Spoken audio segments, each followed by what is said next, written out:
Un feliz sábado, mis hermanos. Un gusto de saludarles en esta hora y de estar acá.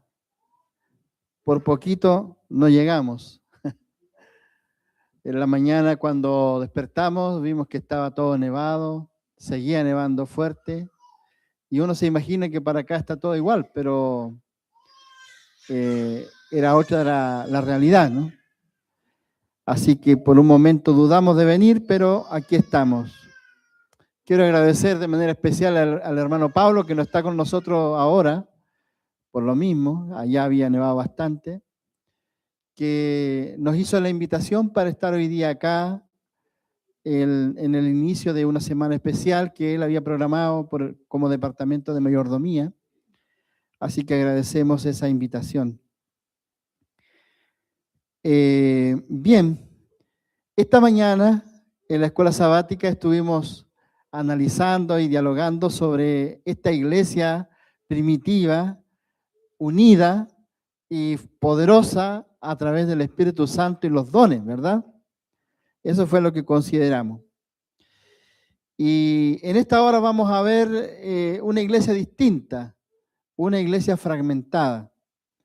Es como un proceso a la inversa, ¿no? Porque la iglesia primitiva eran personas de distintas áreas, personas diversas, ¿verdad? Pero que lograron unirse, lograron generar un centro común y, como dice la Escritura, llegaron a estar unánimes juntos y recibieron la lluvia temprana del Espíritu Santo y salieron a predicar con poder. Y así comienza la iglesia. Sin embargo, con el paso del tiempo, esta iglesia comenzó a fragmentarse. Vamos a hablar mucho hoy día sobre ese concepto de la fragmentación. Corría el año 2000 aproximadamente, cuando llegamos a Chillán, a la escuela de teología. Era un estudiante en ese tiempo, ya tenía 28 años, no era tan jovencito como la mayoría de los que llegan allá a estudiar teología, ya tenía alguna experiencia en el colportaje. Y un día en la biblioteca encuentro un pequeño libro que llevaba por título La fragmentación del adventismo. Y abajito decía el subtítulo, ¿se dividirá la iglesia? Me llamó la atención el título. Ese libro fue escrito por el pastor William Johnson, que por varios años fue editor de la revista Adventista para Norteamérica. Estamos hablando de 31 años atrás aproximadamente. Él en ese tiempo ya visualizaba que la iglesia podría experimentar un proceso de fragmentación. ¿Qué es la fragmentación? Fragmentación es un poquito más complejo que una división, ¿ya? La fragmentación es cuando las piezas de algo que ha estado unido comienzan a separarse de ese núcleo, de ese centro común. Y a medida que pasa el tiempo, los fragmentos se van separando cada vez más hasta que ya se podría decir que actúan de manera independiente uno del otro. Se pierde la unidad, se pierde la cohesión. Y ahí ya podemos hablar derechamente de una iglesia dividida. El año 2017, él vuelve a escribir algún artículo donde habla de líneas de fragmentación. O sea, para ese tiempo, él ya había confirmado la tesis de que la iglesia podría estar experimentando esta fragmentación, ¿ya? Y él proponía 10 aspectos en los cuales la iglesia podría estarse fragmentando, o causas, mejor dicho, por lo cual la iglesia se podría fragmentar. Y entre esas causas estaba, por ejemplo, el individualismo de muchas personas, especialmente personas influyentes dentro de la iglesia, grupos de presión, críticas al liderazgo de la iglesia, el surgimiento de movimientos independientes y no necesariamente tan en línea con la iglesia oficial, y así enumera varios elementos. Bueno, al momento de su muerte, él seguía pensando en que este proceso iba en marcha, pero nunca él, digamos, aceptó la idea de que la iglesia terminaría dividida, ¿ya? Siempre albergó en su corazón la idea de que en algún momento ese proceso de fragmentación podría revertirse y cambiar, ¿ya? Vamos a profundizar un poquito más en eso en unos minutitos más. Para poder entender lo que es la fragmentación de una iglesia, de un pueblo, de una organización, vamos a ir a la Biblia para ver cómo en la práctica se ve un fenómeno como esto. Para ello vamos a ir allí al libro de Jueces, capítulo 6. Libro de Jueces, capítulo 6.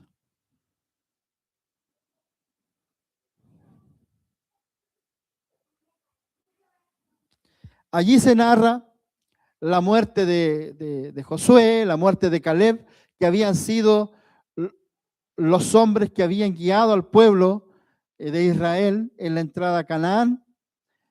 Habían logrado mantener al pueblo fiel a Dios durante varias generaciones, pero finalmente ellos murieron todos los hombres y mujeres antiguos, y surgió entonces una nueva generación, y la Escritura dice así.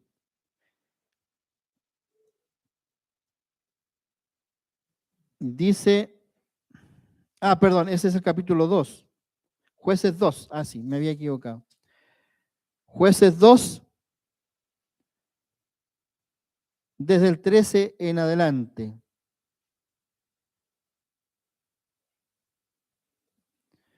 Vamos a ver el versículo 10. Jueces 2:10. Y toda aquella generación fue también recogida, o sea, murieron con sus padres. Y se levantó después de ellos, ¿cómo dice? Otra generación que no conocía a Jehová ni la obra que él había hecho por Israel. Una nueva generación. En algún momento creo que hablamos algo de esta temática. Siempre están surgiendo nuevas generaciones y las generaciones se van distanciando a medida que pasan los años. En este caso, la generación que pasó el Mar Rojo, los que vieron los milagros del Señor, aquellos que pudieron entrar a Canaán, esa generación había desaparecido, ¿ya? Y esa generación dejó testimonios muy poderosos, ¿no? Como el de Caleb, que a los 80 y tantos años él todavía tenía fuerzas, quería ir y conquistar la tierra prometida, lo que faltaba de conquistar, pero con el tiempo surge una nueva generación que no vivió esas experiencias, solo habían escuchado los relatos de sus abuelos, de sus padres, pero ellos no tenían ni la misma fe, ni tenían el mismo entusiasmo, y estaban perdiendo identidad. Hablando en términos más claros, el pueblo de Israel había comenzado un proceso fuerte de fragmentación. Se estaban separando del centro, que en este caso era Jehová. No conocían a Jehová, no conocían la obra que Jehová había hecho. Entonces, aquello que había unido a sus padres, ellos no lo tenían. Y cada vez se iban alejando más de Dios y alejando más entre ellos, ¿ya? Y entonces, en este proceso de fragmentación, ellos van perdiendo identidad, ¿ya? Se olvidan de su historia, quiénes son, cómo llegaron allí, ¿ya? Van perdiendo la fe, porque solo quedan las historias de lo que Dios hizo con sus padres, pero ellos no han visto la obra de Dios en acción. Ellos tampoco conocen a Dios por experiencia, sino solo por lo que han escuchado. Y también comienza a haber un problema con el liderazgo. Ya en el tiempo de los jueces, ustedes saben que eventualmente Dios levantaba un juez, ¿ya? Pero lo más del tiempo no había una cabeza visible, alguien que los guiara. ¿Ya? No así durante el periodo anterior, donde había sido Moisés el líder y luego Josué. ¿Ya? Acá no hay una cabeza visible. ¿Y cómo termina este proceso de fragmentación? Eso está en el versículo, capítulo 21, versículo 25 de Jueces, que se leyó al comienzo. Y allí es como, podríamos decir, como un resumen de lo que finalmente fue todo este periodo. Jueces 21, 25, el último versículo dice, en estos días, ¿cómo dice? No había rey en Israel, no había una cabeza visible, un liderazgo visible. Cada uno hacía ¿cómo? Lo que bien le parecía recto ante sus ojos, dice acá mi versión. Entonces, todo proceso de fragmentación termina de esta manera. Cada parte haciendo lo que bien le parece. ¿Se logra entender lo que es la fragmentación? De haber estado unidos en un centro común, con un propósito común, comienzan las partes a separarse. Las piezas comienzan a separarse, a alejarse cada vez más, hasta el punto que cada uno después hace como bien le parece. Y cuando uno analiza, estudia el libro de los jueces, se da cuenta de que ese proceso así ocurrió. Tenemos relatos, por ejemplo, como el de Jefte, que sale a la guerra y dice, la primera persona que salga cuando yo vuelva, la voy a sacrificar a Dios. ¿Y quién sale a recibirlo? Su hija. ¿Ya? Un absurdo. Es porque la gente comienza a tomar decisiones que no se ajustan a la palabra, porque Dios nunca pidió sacrificios de personas, no se ajustan a alguna directriz en particular, no se consulta al Señor, sino que cada uno actúa por las de cada uno nomás. Está el relato del levita y su concubina, que dice que en una aldea de Benjamín los hombres rodean la casa en la noche, quieren conocer al levita, el levita les dice, aquí está mi concubina, hagan con ella como quieran. Al otro día la mujer amanece muerta, él después envía una parte de la mujer a cada una de las tribus de Israel. Hermano, un desastre por el lado que lo veamos. ¿Y por qué? Porque es un pueblo fragmentado. Ellos se han apartado de Dios, del centro. Han perdido identidad y han perdido la fe. Y terminaron haciendo cada uno como bien le parece. Volvamos a William Johnson y la idea de la fragmentación del adventismo. Si miramos hoy la iglesia, 31 años después de haber escrito su libro, ¿qué conclusión podemos sacar? ¿Tenía razón? ¿Se está fragmentando la iglesia adventista? Probablemente aquí en nuestro contexto local no lo vemos, pero a nivel mundial sí se logra percibir cierta fragmentación. Actualmente, por ejemplo, al liderazgo adventista le está lloviendo sobre mojado, las críticas llueven por todos lados, ¿ya? Y esas críticas van ganando adhesión en muchas partes del mundo. Grupos independientes han surgido para todos los gustos, ¿ya? No siempre alineados con la iglesia, muchos con ideas muy diferentes, ¿ya?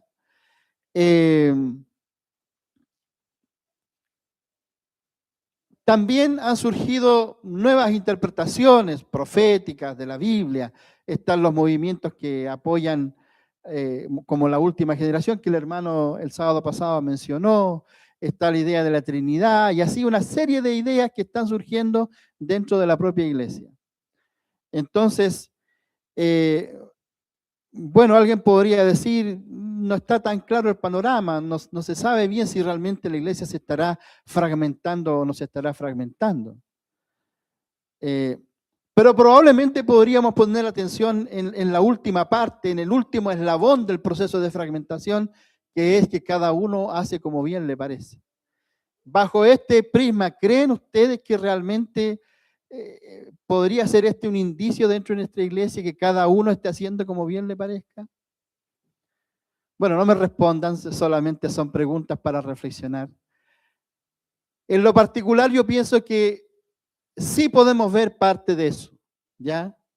Si vemos en la vida cotidiana de los adventistas, ha variado mucho, ¿no? De cómo antes, por ejemplo, se guardaba el sábado a cómo se guarda ahora. En muchos hogares se guarda el sábado viendo la televisión, se guarda el sábado hasta mediodía, después de la tarde se van a hacer actividades de deporte, distintas cosas. No es como antes, ¿ya? Muchas cosas han ido variando la forma en cómo vivimos el adventismo. Es como si de pronto muchos adventistas comenzaran a hacer como bien les parece, ¿ya? Pero cuando es más crítica la situación es cuando es cuando el liderazgo comienza a ser como bien le parece. Ahí ya la cosa se pone crítica. ¿Y cuándo ocurre esto? Cuando, por ejemplo, no nos sujetamos a las directrices que ha establecido la Biblia, el Espíritu de Profecía o el manual de la iglesia. Y comenzamos a innovar. Comenzamos a innovar. A tomar decisiones y a hacer cosas que no están avaladas por nadie, sino que simplemente se le ocurrió al pastor o al anciano o al líder, se le ocurrió hacer de determinada manera, pero no hay una base para lo que ha decidido hacer.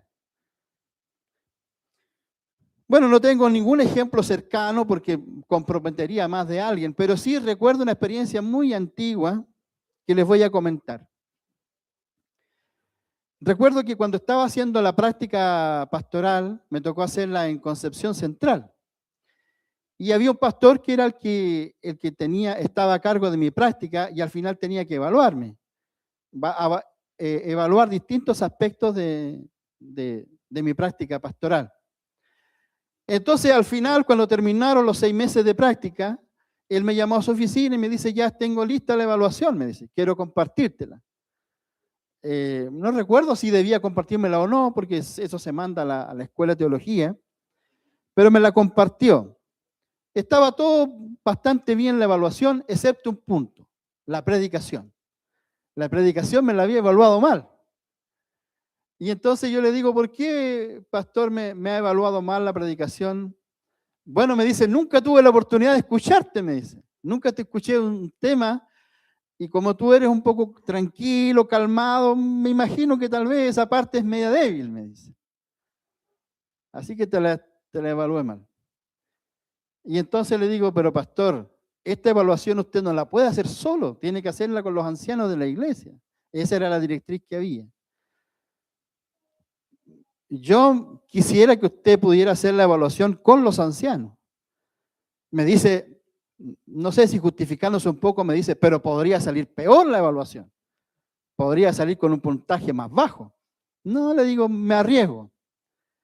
Bueno, citó a los ancianos, porque los ancianos sí habían tenido oportunidad de escuchar mis predicaciones, y luego nos juntamos, me dice, los ancianos te evaluaron favorablemente. Había subido la evaluación. Bueno, ¿por qué cuento esta experiencia? Porque así como ese pastor en ese momento decide usar un criterio propio, habiendo una directriz que le decía que debía hacer la evaluación con los ancianos, él decide actuar por criterio propio. Esa misma actitud la tienen a veces muchos dirigentes, pueden ser ancianos, pueden ser pastores, pueden ser líderes de la iglesia, en determinadas circunstancias quieren hacer de acuerdo a su propio criterio. ¿Y cuál es el resultado de eso? Suponiendo que el pastor hubiese enviado esa evaluación, me habría causado una tristeza, ¿verdad? Porque yo diría, no es la realidad. Pero cuando los líderes toman decisiones que no se apoyan ni en el manual de iglesia, ni en el Espíritu de Profecía, ni en la Biblia, generan daño, generan dolor, tristeza en las almas.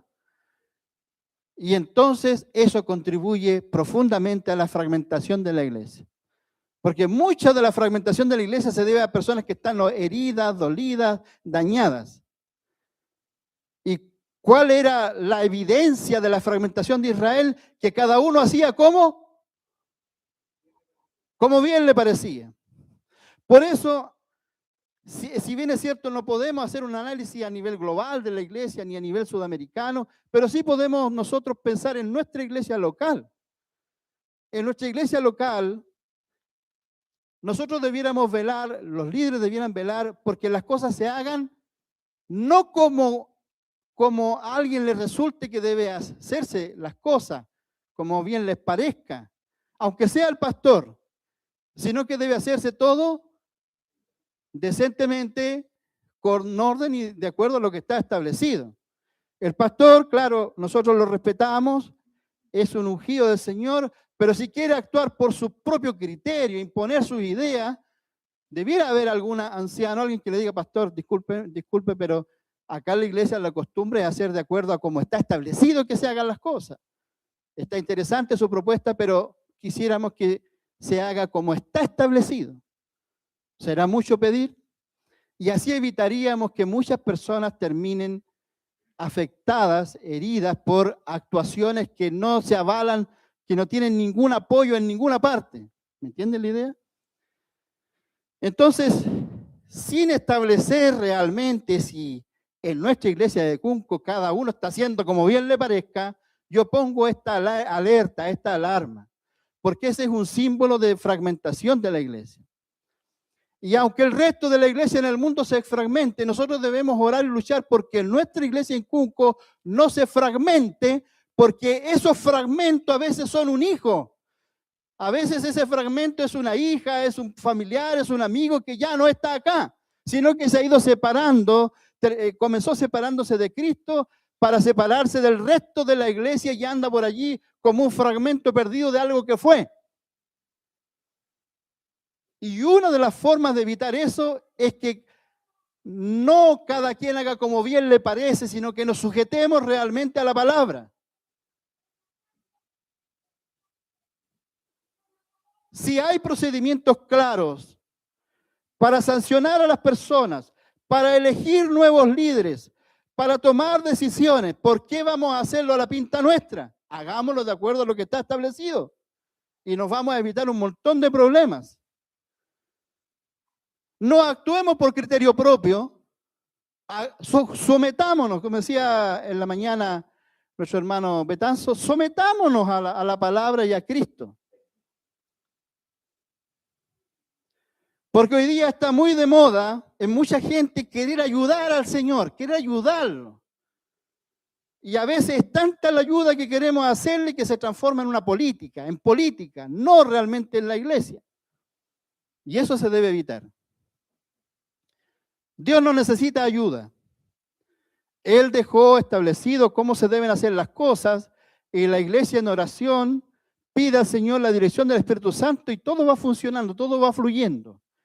Las votaciones, las opiniones, las decisiones que se toman, todo fluye bien y nadie queda herido. Si el problema de las heridas se produce cuando empezamos a hacer las cosas de manera independiente, o entre dos o tres o cuatro, no. Acá existe un liderazgo, existe una junta de iglesia y una asamblea. Esas son las instancias en que se deben hacer las cosas. No que cada uno empiece a actuar como bien le parezca, porque así termina todo proceso de fragmentación. Y para revertir un proceso de fragmentación es muy complejo. Porque miren, este mensaje se llamaba fragmentación, Espíritu Santo y reforma. La sierva de Dios dijo que la gran necesidad de la iglesia es de una reforma, ¿verdad? Es la mayor necesidad de una reforma. Pero esa reforma no viene desde afuera. Es una reforma que debe comenzar en el seno de la iglesia. Y si comienza en el seno de la iglesia, significa que es una reversión del proceso de fragmentación.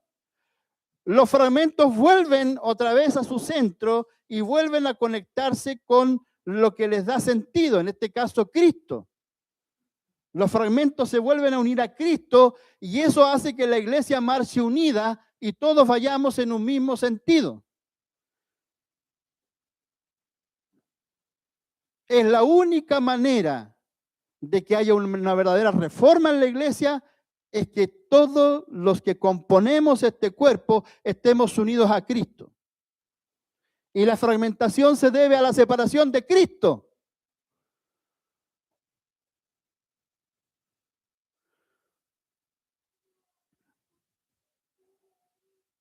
¿Y cómo se hace eso? Ahí en el libro de los jueces tenemos también un ejemplo de cómo podemos revertir esta situación. Ya estamos en la mitad del sermón. Falta la otra mitad. Allí se nos presenta a un personaje llamado Gedeón. Gedeón era un joven de esta generación fragmentada, desconectada de su historia, sin identidad. Y a él se le aparece el ángel del Señor. Eso está en el capítulo 6. A Gedeón se le aparece el ángel del Señor. En el capítulo 6, versículo 12, el ángel de Jehová se le aparece y le dice, ¿cómo le dice? Jehová es contigo, varón esforzado y valiente, dicen algunas versiones. Miren cómo responde Gedeón. Miren su respuesta. A ver si logran captar ustedes la esencia de este muchacho. Gedeón le respondió, ah, Señor mío, si Jehová es con nosotros, ya está planteando una duda, ¿no? ¿Por qué nos ha sobrevenido todo esto? Ellos estaban bajo el dominio de los madianitas que les robaban sus cosechas, los maltrataban, etc.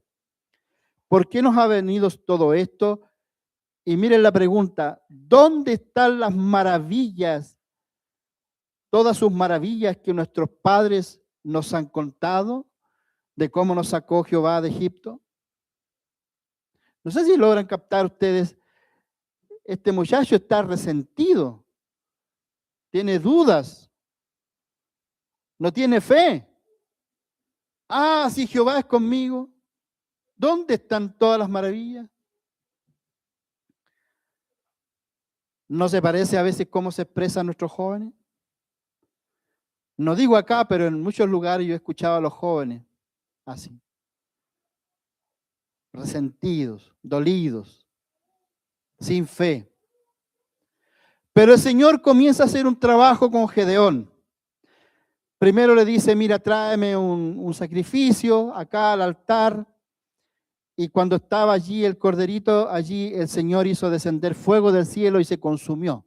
El Señor le muestra, ¿no? Él dijo, ¿dónde están las maravillas? El Señor comienza a mostrarle maravillas allí. Y después entonces, con ese impulso de fe que ayuda a este muchacho, vienen después otras pruebas. Viene la prueba del vellón de lana, un vellón que amanece seco y todo alrededor, ¿cómo? Mojado. Al otro día ese vellón amanece mojado y todo alrededor, todas son pruebas de Dios para despertar la fe de ese muchacho. Pero no sería lo único, el Señor también renovaría la identidad de ese muchacho. Porque le dice, mira, yo necesito que vayas a la casa de tu padre y allí hay un altar a Baal, porque el padre ya estaba derechamente adorando a Baal. Vas a derribar esa imagen. Y hay una imagen de acera, también la vas a destruir. Y Gedeón fue, obedeció, se sometió, ¿no?, a la palabra y destruyó el altar de Baal. Y al otro día los hombres que iban a adorar a la casa del padre de Gedeón se encuentran que está la imagen destrozada en el suelo y preguntan, ¿quién ha hecho esto? Y alguien dice, ese fue Gedeón, Gedeón ha hecho esto. Así que lo querían matar, querían lincharlo por haber hecho eso. Pero ahí el padre de Gedeón muy astutamente les pregunta, ¿de quién es la imagen que está en el suelo? De Baal. Bueno, dice que Baal se entienda con él, si es Dios. Así que les pareció bien el razonamiento. Y entonces Gedeón estaba allí en la cima de un monte porque el Señor le había dicho, anda y restaure el altar de Jehová. Miren los pasos que fue dando, ¿no? De una pequeña manifestación a grandes manifestaciones.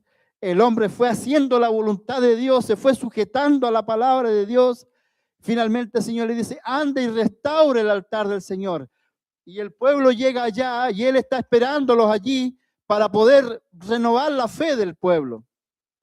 Y entonces la gente dice, este ya no se va a llamar más Gedeón, sino que su nombre será Jerubbaal, que significa que Baal contienda con él. Entonces Dios le devuelve identidad a Gedeón. De ser un muchacho con dudas, resentido, pasa a ser ahora un guerrero de Dios contra Baal. Qué tremendo, ¿no? El cambio de nombre significa un cambio de carácter. Le ha devuelto su identidad, le devuelve la fe, le devuelve la identidad. Y entonces allí vemos nosotros en el versículo 6, 13. 6:34. Miren lo que dice. 6:34, hermano, es para emocionarse leer este versículo. ¿Qué dice? Pero el Espíritu de Jehová, ¿qué dice? Vino sobre Gedeón. ¿No es lo que espera la iglesia hoy día, hermanos? Un nuevo descenso del Espíritu Santo, la lluvia tardía. ¿No es lo que le pasó a la iglesia que estaba unida en la iglesia primitiva? Bueno, ¿qué es lo que nos muestra todo esto? Que cuando nosotros volvamos a sujetarnos a la palabra y nos dejamos guiar por el Espíritu y hacemos lo que Dios nos está pidiendo, el Espíritu vendrá sobre nosotros. Se dan cuenta que la reforma de la iglesia no es algo que viene de afuera, no es algo que vendrá de otro lado, de Estados Unidos. No, hermano, es algo que tiene que ocurrir acá, en cada congregación, por pequeña que sea. Cada uno de nosotros debemos ser como Gedeón, que le da tiempo para que el Señor le hable, que hace lo que Dios le dice, que sigue las indicaciones del Señor, hasta que finalmente el hombre recupera fe, recupera identidad, recupera valor y es lleno del Espíritu Santo al final. Miren el cambio de un muchacho anónimo allí que estaba escondido para cosechar un poco de cebada a ser un valiente de Dios lleno del Espíritu Santo. De eso se trata la reforma. Es una reforma que tiene que ver con el orgullo humano, porque eso es lo que hay que dejar de lado. Debemos dejar de pensar que depende de nosotros. No. El Señor es el que dirige su iglesia. Él es el que guía la iglesia. Nosotros simplemente nos ponemos en sus manos de amor. Él es el dueño de la iglesia, no nosotros. Y es el dueño de las almas. Pero Él nos puede usar poderosamente si nosotros nos sujetamos a Él. Finalmente llega el momento más espectacular de todos, cuando el Señor le dice ahora a un obediente y fervoroso Gedeón: búscame 300 hombres valientes dispuestos a servirme, y con estos vamos a derrotar a los madianitas, que eran como la arena del mar, un ejército inmenso. ¿Y cómo lo hicieron? Con unos cántaros, unas teas encendidas y unas trompetas. Cuando Gedeón diera la orden, todos debían hacer sonar las trompetas y tirar los cántaros. Y eso generaría un ruido tan grande, porque serían en realidad los ejércitos de Dios que intervendrían. Y los madianitas turbados, dice que se mataron unos a otros. Una tremenda victoria, como la victoria que el Señor dará a su iglesia un día. Así que queremos reforma. La reforma debe ser dirigida por el Espíritu de Dios y debe nacer en el seno de cada iglesia local. Primeramente el liderazgo, sujetándose a la palabra y sujetándose a los procedimientos para que Dios actúe y Él muestre su voluntad y no la impongamos nosotros. Y haciendo caso a la palabra de Dios. Quiero terminar este mensaje con una historia para que nos pueda inspirar. El año 1978,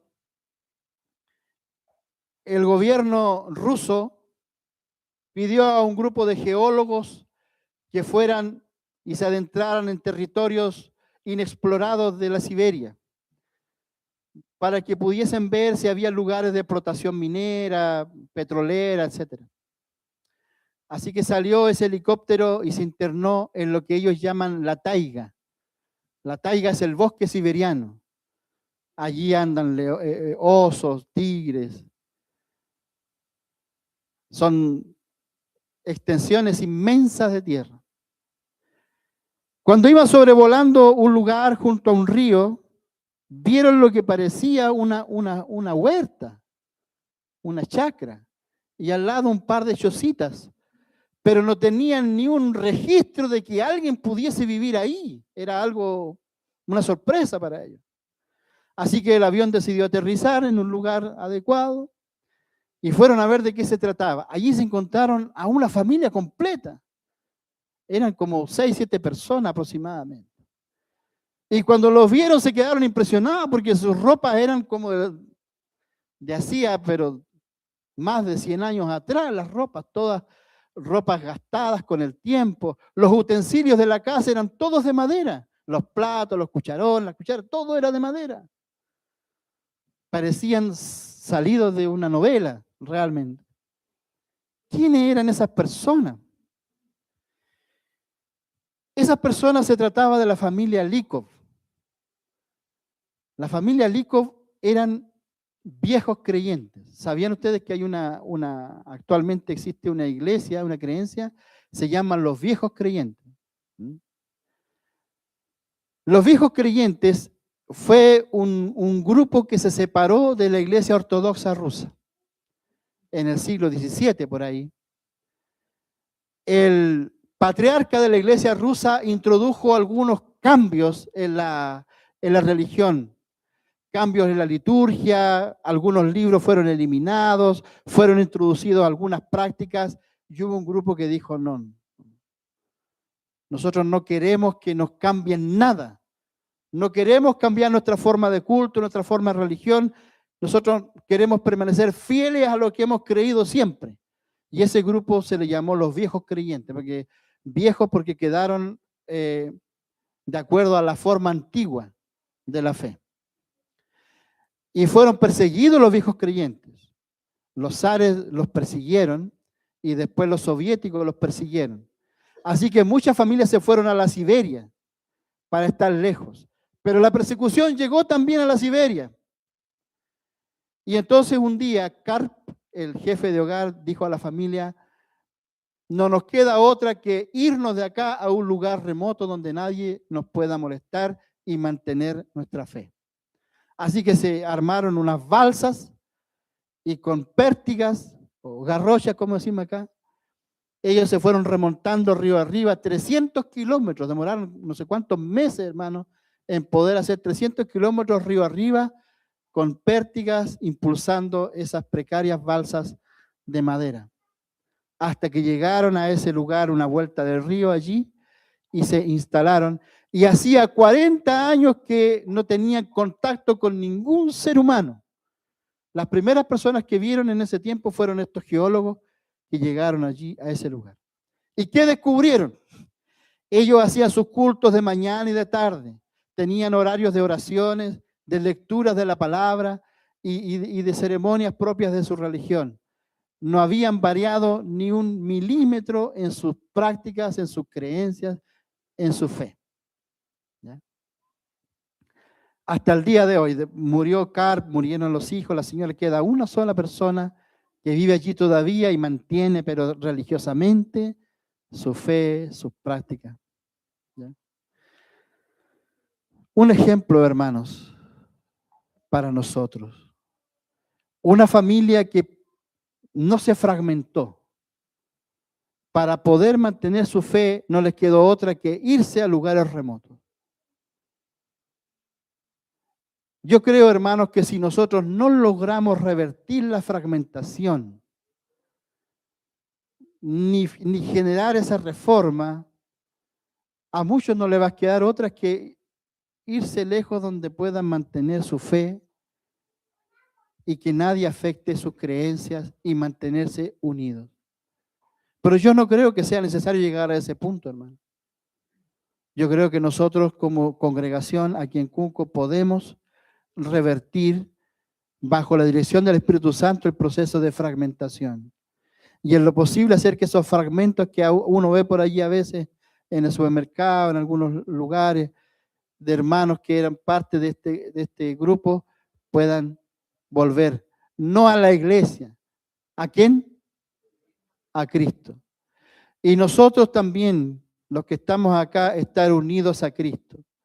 Porque la única manera de que este proceso se revierta y podamos ser una iglesia unánime, unida, fuerte, con identidad y con fe, es estar unido al centro, que es Cristo nuestro Señor. Que el Señor nos bendiga, hermano.